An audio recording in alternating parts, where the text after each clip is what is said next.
pakai politik uang gitu. Sedangkan politik uang kan sebagai strategi ya. Strategi kan sebuah kebutuhan yang dipakai oleh seorang pemimpin gitu. Walaupun politik uang itu udah mendarah daging banget di Indonesia, tapi emang itu kebutuhan gitu. Karena apa? Kalau kita analogikan ya, analogikan gini, misal pisau. Pisau itu kan kalau dipakainya secara positif kayak buat motong buah itu kan berbentuk nilai. Jadi itu tuh berbentuk nilai gitu. Gak bisa kita mandangnya dari sudut pandang. Kita harus bisa memandang itu dari sudut pandang yang secara lainnya. Sedangkan ini kalau kita lihat dari sudut pandang sosialis ya, itu kita harus melihat juga realita yang di masyarakat Indonesia itu kayak gimana. Sedangkan masyarakat Indonesia itu kita itu kurangnya apa ya? Masih banyak kok orang yang butuh gitu akan hal uang itu. Di situ kan kembali lagi ke hak sebagai masyarakat untuk memilih gitu. Sedangkan yang dibenting masa itu bukannya pemimpin yang bagus gitu, tapi memilih keadaan yang sekarang yang dia rasakan gitu. Sedangkan pemimpin yang kita punya aja itu nggak pernah apa kayak merhatiin masyarakat kecil. Makanya itu sebagai hak dia juga berdemokrasi dengan menggunakan hak yang dia pilih itu. Jadi kita apa ya? Sedangkan kalau contoh deh, misalkan udah kepilih nih seorang pemimpin, mana ada gitu maksudnya yang mau merhatiin rakyat kecil, makanya dia memilih hak untuk memilih. Jadi ya kayak masyarakat itu masyarakat awam, jadi kayak nggak penting gitu apa menurut tuh pemimpin yang kemampuannya bagus gitu, yang kayak gimana, tapi dia tuh mementingkan diri sendiri, makanya dia memilih untuk memakai hak itu. Jadi kenapa pro ya negara itu kayak sosialisnya itu super sosialis. Contoh aja ruang lingkupnya di kepala desa. Di kepala desa kan ruang lingkupnya kecil ya.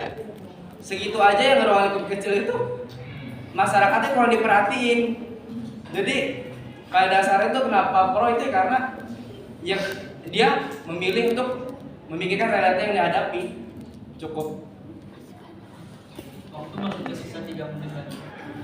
Assalamualaikum warahmatullahi wabarakatuh. Di sini kami sebagai kelompok kontra yang keempat, kami menentang dengan fungsi yang dijelaskan mengenai politik uang sebagai budaya yang ada di dunia perpolitikan atau kontestasi politik pemilu terutama. Kami menganggap politik uang merupakan salah satu tindak kejahatan dalam politik karena hal tersebut mencederai prinsip-prinsip demokrasi, yaitu langsung, umum, bebas, rahasia, jujur, dan adil.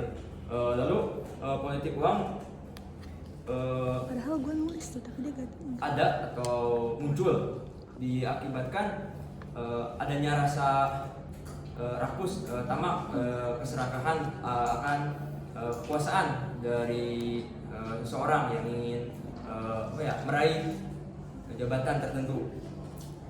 Adapun dampak negatif dari politik uang ini selain tadi dapat mencederai asas-asas demokrasi yang kita yakini, yang kita gunakan gitu.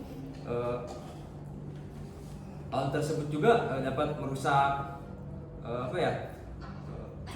paradigma bangsa atau keyakinan kita terhadap cara pandang kita untuk berpolitik. Lalu budaya politik sendiri, politik uang menurut kami adalah sebuah bentuk sosialisasi di sosiety yang dapat mengarah pada perpecahan, ya, akan mengakibatkan kompetisi, kontravensi, serta konflik yang merusak tatanan sosial serta mengakibatkan disintegrasi bangsa. Politik uang dapat mengakibatkan atau menimbulkan penyakit yang lama-kelamaan dapat merusak prinsip-prinsip yang kita pegang selama ini. Lalu akan merusak sistem pemerintahan yang kita anut juga. Lalu jika seorang pemimpin menggunakan sebuah politik uang, tentu seorang masyarakat menilai pemimpin tersebut bukan dari visi, misi serta program yang dia miliki, akan tetapi hanya dari feedback atau bentuk uang yang mereka berikan kepada masyarakat. Dan hal tersebut tentunya akan merusak atau mengganggu kinerja pemerintahan yang akan berjalan. Karena pada dasarnya seorang pemimpin yang menggunakan budaya politik uang ini dianggap tidak memiliki kapabilitas daya intelektual yang dapat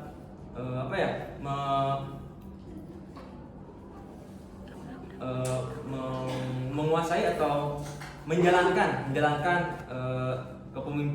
roda pemerintahan di masa kepemimpinannya. Lalu menurut kami politik uang sendiri dapat menuju kepada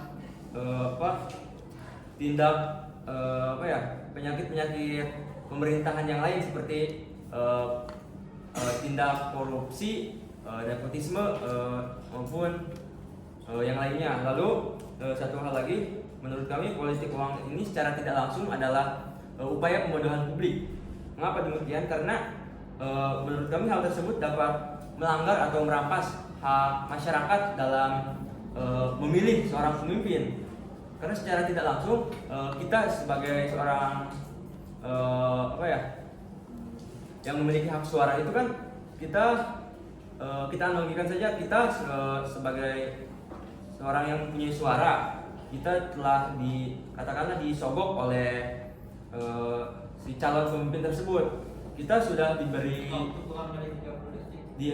iming-iming uang ataupun sebagainya, maka otomatis saat dia menjabat kita tidak memiliki kemampuan untuk mengkritik ataupun mengevaluasi secara lebih kritis pada masa pemerintahan pemimpin tersebut yang menggunakan politik uang. Mungkin sekian dari kelompok kami.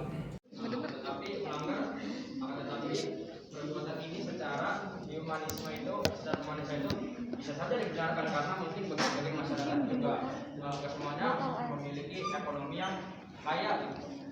Banyak juga malah yang kurang secara ekonominya. Nah, itu seperti yang dikatakan teman saya terkait perbuatan politik uang itu tidak semuanya buruk. Yang ada yang membagi baju, sembako, serta kebutuhan yang lain. Politik uang juga menurut saya bisa dibutuhkan masyarakat khususnya yang tidak mampu.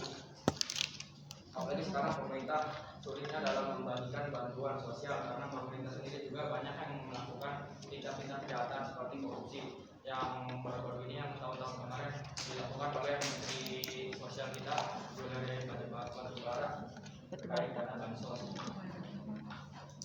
Karena ulah tindak korupsi itu masyarakat tidak bisa mendapatkan dana sosial atau dana bantuan, dan itu masyarakat yang miskin semakin miskin dan yang kaya semakin kaya.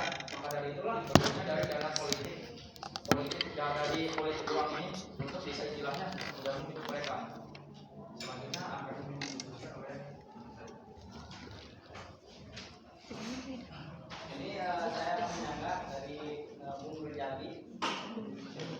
Politik sebagai kebutuhan yang harus dilakukan oleh calon pemimpin, pembodohan publik. Kalau kita melakukan kias balik ke realita dan hak demokrasi, tentunya itu adalah sebuah pandangan yang harus diimplementasikan oleh masyarakat itu sendiri, dan tentunya itu adalah feedback masyarakat terhadap pemerintahan karena belum adanya bukti yang diberikan. Pemerintahan yang apatis, bodoh amat terhadap masyarakat sehingga menimbulkan terjadinya hal tersebut. Jadi sebenarnya masalah ini sebenarnya saling berkaitan dengan adanya kinerja pemerintahan yang kurang efektif, dan itu menjadi landasan masyarakat mengambil pilihan tersebut. Bisa saya di sini akan membahas atau kontra dari kelompok kami. Yang pertama yaitu mencederai prinsip demokrasi, di mana saudara Wijaya itu mengungkapkan bahwa mencederai prinsip demokrasi menurut perspektif atau pandangan dari kelompok kami adalah jika dilihat dari sudut pandang sosialis tentunya tidak. Kenapa? Karena hal ini merupakan jika dikaitkan dengan hak yang diambil oleh rakyat tentunya tidak, karena masyarakat juga memilih apa yang dia butuhkan seperti kebutuhan pokok yang mereka rasakan. Dengan begitu masyarakat juga lebih memilih hak untuk berdemokrasi dengan menerima uang tersebut. Saya ingin mencontohkan di daerah saya, khususnya di daerah Purpanjang ya, di mana masyarakat di situ lebih memilih uang tersebut karena memang butuh. Karena kenapa? Tentunya karena ekonomi juga yang masih di bawah rata-rata, sehingga menimbulkan masyarakat memiliki pandangan, ya udahlah ya, daripada nggak diambil duitnya kan sayang, daripada dalam proses pemilihan kan di situ mereka meluangkan waktu dalam seharian jam kerja, tidak menafkahi anak istrinya. Tentunya dengan adanya kayak istilahnya pengganti dari uang tersebut, maka dengan kata lain ada rasa yang sayang lah untuk jika tidak diambil duit dari si pemilih atau pemerintah tersebut yang menyalahkan. Dan yang kedua adalah kompetisi yang berada di ranah politik. Tentunya hal ini jika dikaitkan dengan kompetisi yang berada di ranah politik, itu adalah sebuah keharusan yang dipakai karena sebuah kebutuhan yang diperlukan untuk menjadi strategi yang dipakai. Karena jika tidak, karena politik uang ini juga penentu akan kalah dan menangnya di ranah pemilihan di pemerintahan. Yang ketiga adalah merusak kinerja. Di mana kalau kita melakukan sekilas balik terhadap pemimpin yang berada di Indonesia. Waktu telah habis. Terima kasih. Yang dilakukan utamanya dalam pemilu merupakan strategi, itu budaya politik uang dijadikan strategi dalam melaksanakan pemilu. Menurut saya strategi itu tidak baik untuk dilakukan, atau mungkin tidak perlu dilakukan dalam pelaksanaan pemilu, karena jika para calon pemimpin sengaja melakukan perbuatan tersebut, maka secara tidak langsung mereka menghilangkan hak asasi manusia dalam hal memilih, yaitu asas jujur dalam pemilu. Karena mereka ini sudah disogok uang untuk memilih calon tertentu yang memberi uang tersebut untuk memilih. Hal tersebut bisa membuat budaya politik Indonesia tidak bagus karena adanya budaya politik uang tersebut. Nah, selanjutnya tadi saudara Haikal menyebutkan bahwa tindakan tersebut tidak semua buruk, tapi pada dasarnya kan dari awal perbuatan tersebut sudah tentu salah. Kita tidak boleh menormalisasikan perbuatan yang salah tersebut. Selanjutnya akan dilanjutkan oleh teman-teman. Assalamualaikum warahmatullahi wabarakatuh.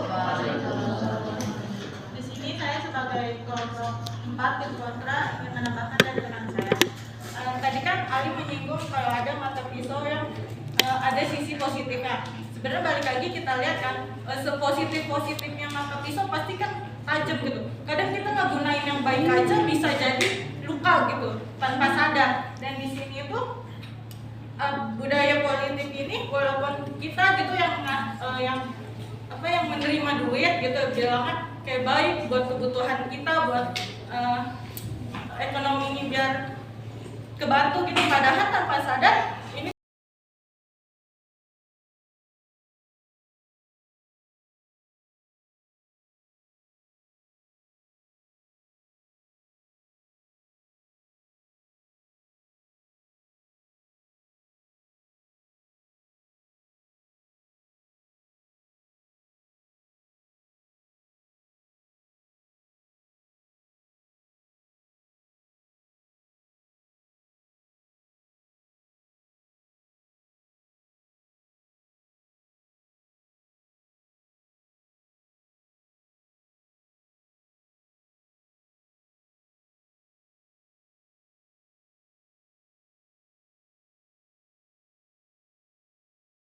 uang ini nggak bakalan korupsi di kemudian hari setelah dia kepilih menjadi pejabat itu. Terus Indra juga menyinggung tentang orang apatis yang bodoh amat gitu. Seharusnya kita kan sebagai calon pemimpin gitu harusnya bukannya memakai budaya politik untuk mengambil suara rakyat, harusnya kita mensosialisasikan gimana biar masyarakat ini melek akan politik gitu. Jadi mereka mengikuti rangkaian politik, tapi dengan bukan semata-mata karena hanya uang gitu. Terus Regaf juga di sini bilang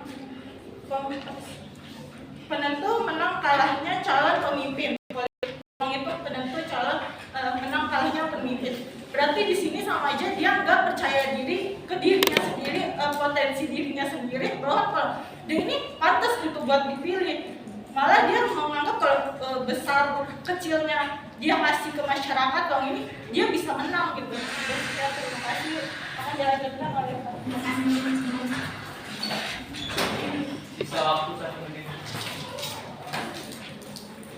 Saya akan saya dari kelompok kontra tapi nyanggah ya.